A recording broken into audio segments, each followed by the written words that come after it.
Hello students, today we will discuss a very new chapter of class 11th physics, chapter name Units and Measurement.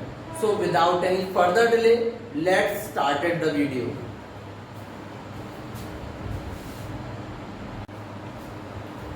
तो जो है सबसे पहला topic जो इस चैप्टर का आता है वो आपका आता है फिजिकल क्वांटिटीज। फिजिकल क्वांटिटीज क्या होती है उसे पहले समझ लें थोड़ा सा।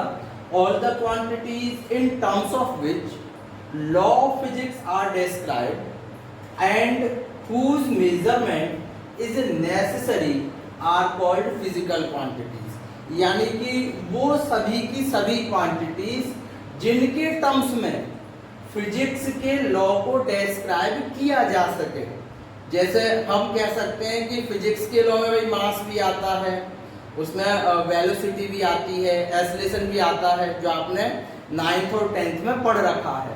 तो वो सभी क्वांटिटीज जो लॉ ऑफ फिजिक्स को डिस्क्राइब कर सकती हैं and whose measurement is necessary are called physical quantities. और जिनका मेजरमेंट जरूरी है या जिनका मेजरमेंट हम कर सकते हैं वो सभी की सभी हमारी जो बोली जाती है फिजिकल क्वांटिटीज बोली जाती है। जैसे अगर बात करें मास की, तो मास एक फिजिकल क्वांटिटी है। अब मास को हम मेजर काय में करते हैं, उसे केजी में, भाई किलोग्राम में मेजरिंग कर सकते हैं, ग्राम में भी मेजरिंग कर सकते हैं। जैसे आप मार्केट में जाते हो तो कहते हो कि भाई आधा किलो जो है आप आलू दे दो या 1 किलो आलू दे दो, तो वो आपका जो है वेट के टर्म्स में या मास के टर्म्स में जो है आप उस फिजिकल क्वांटिटी का मेजर कर रहे हो। तो वहां वेट या मास क्या हो गया, फिजिकल क्वांटिटी, और जिन टर्म्स में आप उसे मेजर कर रहे हो वो हो गए ग्राम या किलोग्राम। समझ में आ रही बात। तो all the quantities in terms of which law of physics are describe, वो सभी क्वांटिटीज जिनके टर्म्स में लॉ ऑफ फिजिक्स को डिस्क्राइब किया जा सकता है and whose measurement is necessary, जिनका मेजरमेंट भी जरूरी हो, आर कॉल्ड फिजिकल क्वांटिटीज। ऐसी सभी क्वांटिटीज को हम फिजिकल क्वांटिटीज बोलते हैं। उसके बाद आती है यूनिट्स। तो भाई जो क्वांटिटी हैं उन्हें जिन टर्म्स में हम मेजर कर रहे हैं वो यूनिट्स बोली जाती हैं। जैसे the chosen standard of measurement of quantity which has essentially the same nature as that of the quantity is called the units of the quantity. यानी कि chosen standard of measurement of quantity, यानी कि उस quantity के measurement के लिए जो standard choose किया गया है, उस क्वांटिटी के मेजरमेंट के लिए जो स्टैंडर्ड चूज किया गया है और जो भी हमने चीज स्टैंडर्ड लिया है उसकी नेचर भी सेम उस क्वांटिटी की तरह हो, उन्हें is called the units of quantity. उन सभी को हम यूनिट्स ऑफ क्वांटिटी बोलते हैं। जैसे मास को केजी में मेजरिंग की जाती है, टाइम को सेकंड में, तो टाइम हो गया फिजिकल क्वांटिटी, जिसे मेजरिंग कर रहे हैं वो यूनिट हो गई सेकंड में। तो वही उन्होंने बोला है the chosen standard of measurement of quantity, यानी कि उस क्वांटिटी को मेजरमेंट करने के लिए जो भी हमने चूजन स्टैंडर्ड लिए रखे हैं और वो जो भी स्टैंडर्ड ले रखे हैं वो एसेंशियली होने चाहिए same nature of the quantity. जैसा हमारी फिजिकल क्वांटिटी है वैसा ही उसकी यूनिट का भी नेचर हो। उन सभी को हम बोलते हैं यूनिट्स ऑफ द क्वांटिटी। उसके बाद में थर्ड टॉपिक हमारे पास में आता है types of units. Mainly there are 2 types of units, fundamental units and derived units. तो टाइप्स ऑफ यूनिट 2 हैं, एक है फंडामेंटल और दूसरी है ड्राइव। तो इसके बारे में अभी हम आगे पढ़ेंगे। इसे मैं जो है रब कर रहा हूँ, इसे नोट कर लें तब तक।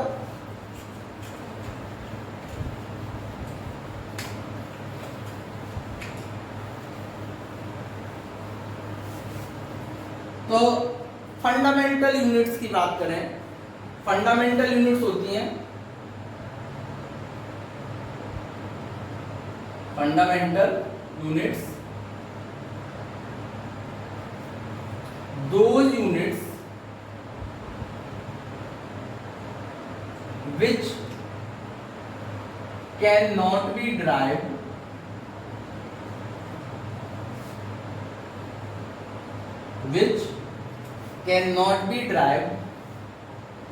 by other units are called fundamental units.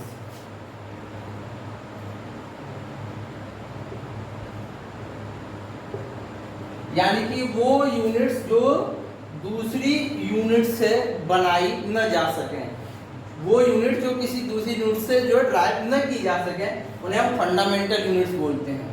There are 7 fundamental units, there are 7 fundamental units. अच्छा, फंडामेंटल यूनिट्स का आप इस तरह से समझ लीजिए कि अगर हमारे पास में नंबर्स हैं तो फंडामेंटल नंबर्स कितने होंगे, 0 से लेके 9 तक।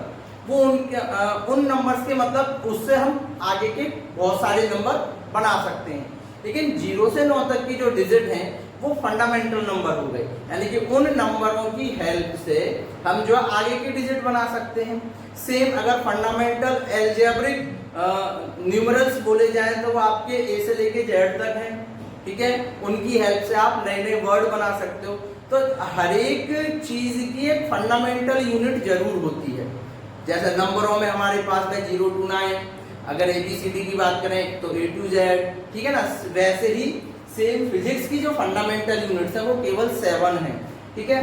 तो और वो यूनिट्स जो किसी दूसरी यूनिट से न बनाई जा सकती हैं उन्हें हम फंडामेंटल यूनिट्स बोलते हैं। अब 7 फंडामेंटल यूनिट्स कौन कौन सी है जरा उन्हें देख लें। जैसे हमारे पास में फर्स्ट है लेंथ, ये फिजिकल क्वांटिटी है, ठीक है ना, ये आपकी लेंथ जो है फिजिकल क्वांटिटी है। और लेंथ की जो यूनिट होगी वो होगी हमारे पास में मीटर, ठीक है। तो इसे आप ऐसे लिख लीजिए, चाहे इसे जरा मैं मिटा दूं ताकि आप टोटल 7 फंडामेंटल यूनिट्स आ जाएं। यहां आप डालोगे फंडामेंटल यूनिट्स,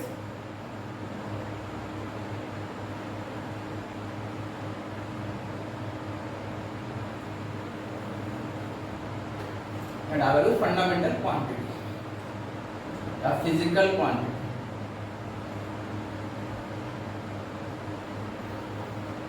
यहां डालोगे उसकी यूनिट और यहां डालोगे आप सिंबल इस तरह से, ठीक है। तो जो पहली हमारी जो फिजिकल क्वांटिटी है वो आपकी है लेंथ। लेंथ की जो यूनिट है वो आपकी होती है मीटर, और सिंबल आपको पता है मीटर का स्मॉल m, ठीक है। दूसरा आपका हो जाएगा टाइम, टाइम की होती है सेकंड और डिनोट करते हैं इसे स्मॉल s से। तीसरी आपकी है लेंथ टाइम मास, मास की जो यूनिट है वो आपकी किलोग्राम, डिनोट करते हैं इसे आप केजी से। उसके बाद फोर्थ हमारे पास में आती है इलेक्ट्रिक करंट,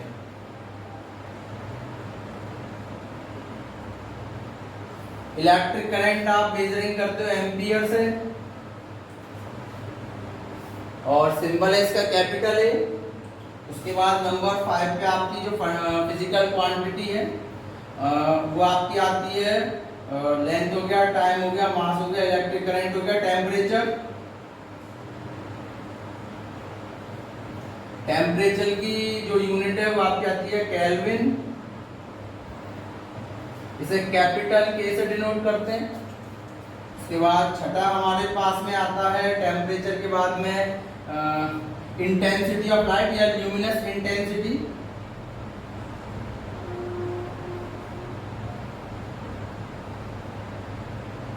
और ल्यूमिनस इंटेंसिटी जो हम मेजरिंग करते हैं वो आपकी होती है कैंडेला से,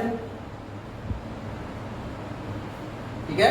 ल्यूमिनस इंटेंसिटी का मतलब रोशनी की इंटेंसिटी क्या है, लाइट की इंटेंसिटी क्या है। जैसे इसे आप समझ लीजिए कि जैसे आपके कमरे में एक बल्ब जला हुआ है तो लाइट कम रहेगी, उसके साथ आप एक और बल्ब जला दो या हैवी वाट का जो है एक और बल्ब जला दो, तो लाइट की जो क्वांटिटी है जो उस कमरे में इंटेंसिटी हो जाएगी रोशनी की, वो जो है काफी बड़ी या बड़ी नहीं मतलब हैवी हो जाएगी, बढ़ जाएगी, चीजें ज्यादा साफ दिखने लगेंगी, ठीक है ना, वही चीज है।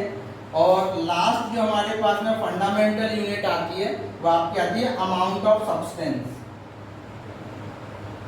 Amount of substance.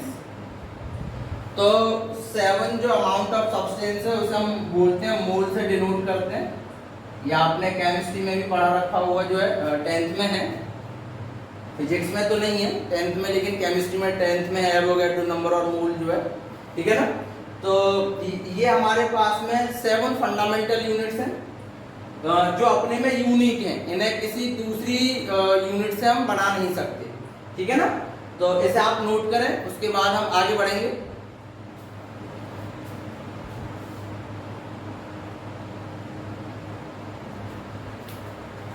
ठीक है, नोट कर लिया होगा ये आपने, इसे आप रब करते हैं।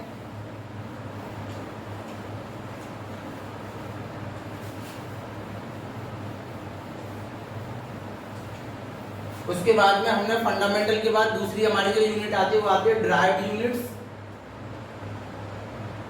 तो ड्राइव्ड यूनिट्स देखें, ड्राइव्ड यूनिट्स की बात करें तो those units which can be derived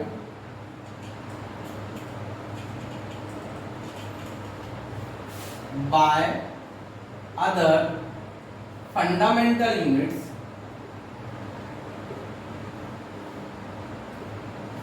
are called derived units। तो वो यूनिट्स जो है जो कि फंडामेंटल यूनिट्स की हेल्प से बने, वो हमारी ड्राइव्ड यूनिट्स बोली जाती हैं। और ड्राइव्ड यूनिट्स बहुत सारी हैं, क्योंकि फंडामेंटल यूनिट्स से हम कई तरह की यूनिट्स बना सकते हैं। तो इनफाइनाइट कह सकते हो कि बहुत सारी जो है यूनिट्स हैं जो कि फंडामेंटल यूनिट्स से बनी हैं। जैसे फॉर एग्जांपल बात करें, अगर हम बात करते हैं एरिया की, ठीक है। अब एरिया में हमें पता है एरिया को होता है लेंथ इनटू ब्रेथ। अब लेंथ काय में नापते हैं, हमें पता है कि लेंथ भी हम मीटर में ही नापते हैं और ब्रेथ भी हम काय में नापते हैं, मीटर में ही नापते हैं। तो अगर एरिया की जो यूनिट निकल के आएगी वो हो जाएगी मीटर स्क्वायर। आपने पढ़ भी रखा होगा area of rectangle, area of square, तो उसके पीछे मीटर स्क्वायर, सेंटीमीटर स्क्वायर नापते हैं। तो दोनों ही क्योंकि लेंथ है और दोनों ही लेंथ हम काय में निकाल रहे हैं, मीटर में। तो एरिया की यूनिट तो बनी मीटर स्क्वायर, लेकिन ये बन किससे रही है, fundamental units, physical quantity length, ठीक है ना। सेम अगर हम जाने जैसे वॉल्यूम, वॉल्यूम होता है length into breadth into height, ठीक है। तो लेंथ भी मीटर में, ब्रेड्थ भी मीटर में, हाइट भी मीटर में, यानी कि मीटर क्यूब। तो वो यूनिट जो कि फंडामेंटल यूनिट्स की हेल्प से बनती हैं वो हमारी ड्राइव्ड यूनिट्स बोली जाती हैं। एरिया हो गया, वॉल्यूम हो गया, आपका जो है फोर्स हो गया, प्रेशर हो गया, सारी की सारी ड्राइव्ड यूनिट्स हैं जो कि हमने जो है फंडामेंटल यूनिट्स से ही बनाई है, ठीक है ना। तो नोट करें इसे। उसके बाद में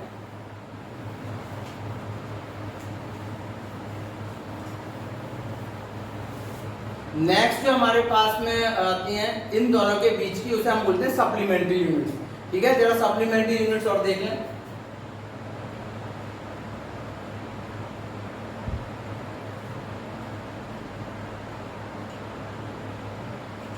सप्लीमेंट्री यूनिट्स वो यूनिट्स होती हैं जो ना तो फंडामेंटल है और ना ही ड्राइव्ड है।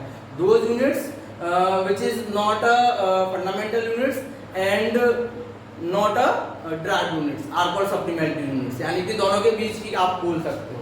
तो दो हमारी जो supplementary units है, there are two supplementary units, there are two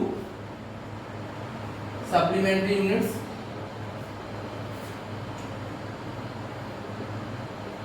supplementary units में जो पहली आती है वो आपकी आती है angle in plane.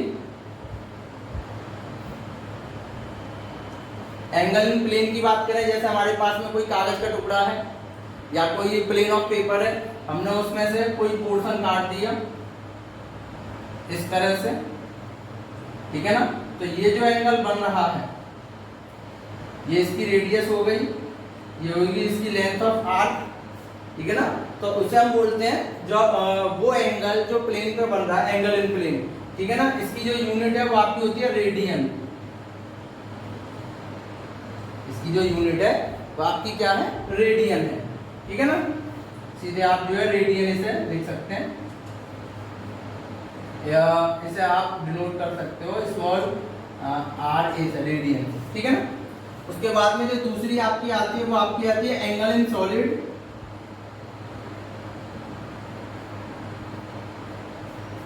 Angle in solid का मतलब ये समझ लीजिए कि जैसे हमने हमारे पास में कोई तरबूज रखा हुआ और हमने उसे चाकू से उसके जो है एक जो है उसका पोर्शन निकाल के काट के जो है पोर्शन अलग निकाल दिया, वो हमारा एंगल इन सॉलिड होता है। जैसे ये मान लीजिए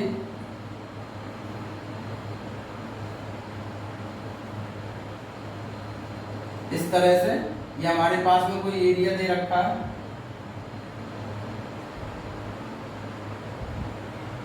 और इस तरह से यहाँ पे जो है एंगल बनेगा।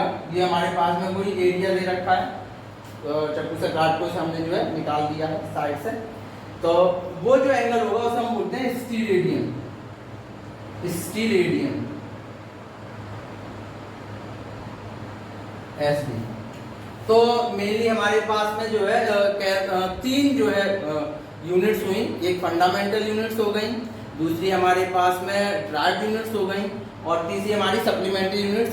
फंडामेंटल जो किसी दूसरी यूनिट से न बने, ड्राइव यूनिट्स जो फंडामेंटल यूनिट्स की हेल्प से बने, सप्लीमेंट्री यूनिट्स वो जो न तो फंडामेंटल यूनिट्स में आए और ना ही ड्राइव यूनिट्स में आए, वो हमारी जो है सप्लीमेंट्री यूनिट्स होती हैं, ठीक है ना। इसे नोट करें जरा। उसके बाद में नेक्स्ट जो टॉपिक आता है आपका,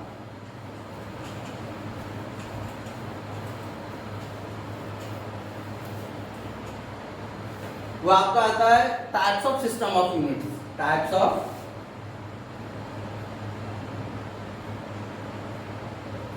सिस्टम ऑफ यूनिट्स। तो सिस्टम ऑफ यूनिट्स जो है अलग अलग कंट्रीज में अलग अलग सिस्टम बना रखे हैं। वैसे मेनली हमारे जो है तीन सिस्टम ऑफ यूनिट्स हैं। पहली आपकी आती है FPS सिस्टम ऑफ यूनिट,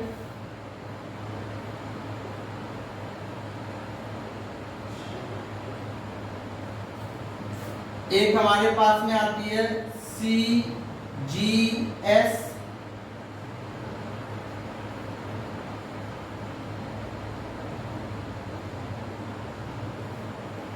और एक हमारे पास में आती है MKS,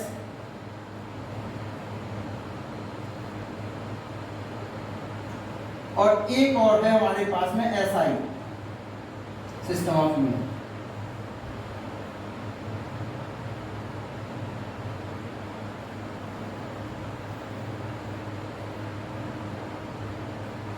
अब जरा समझते चलना। FPS सिस्टम ऑफ यूनिट को हम बोलते हैं foot,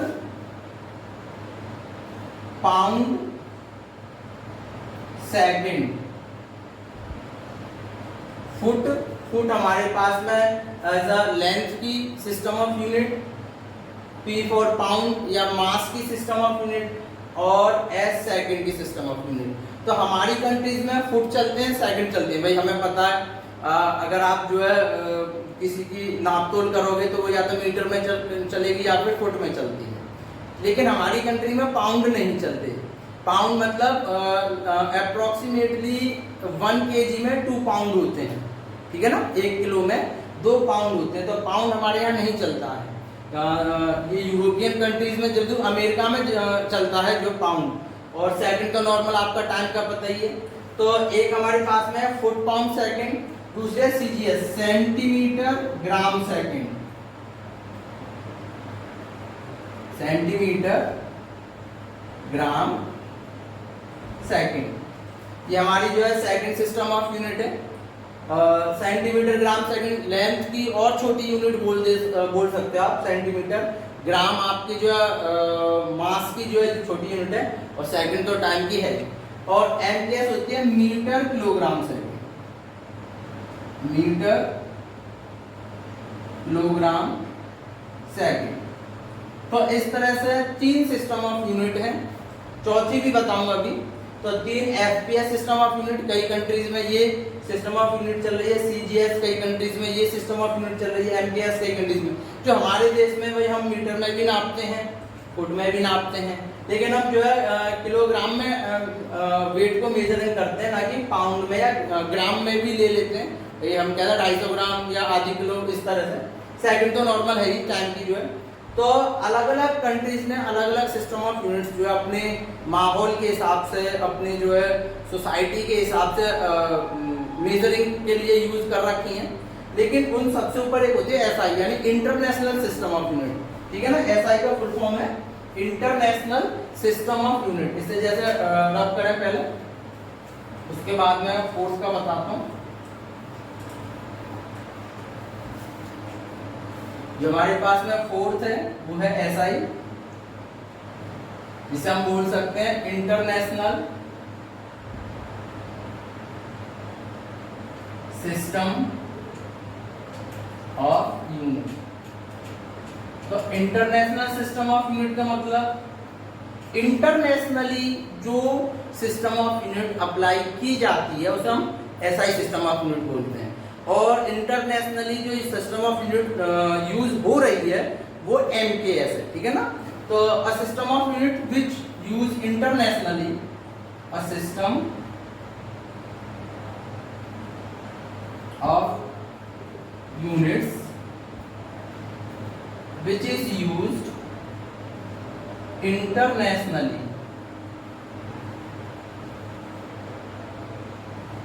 is called international system of unit.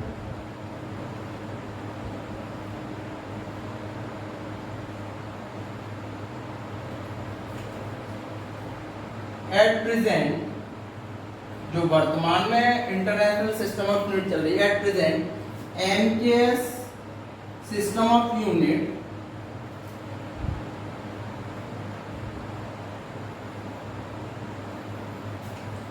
is also known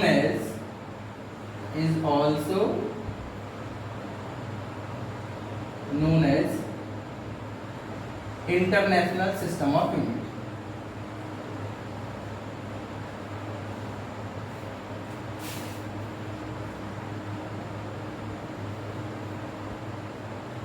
ठीक है ना।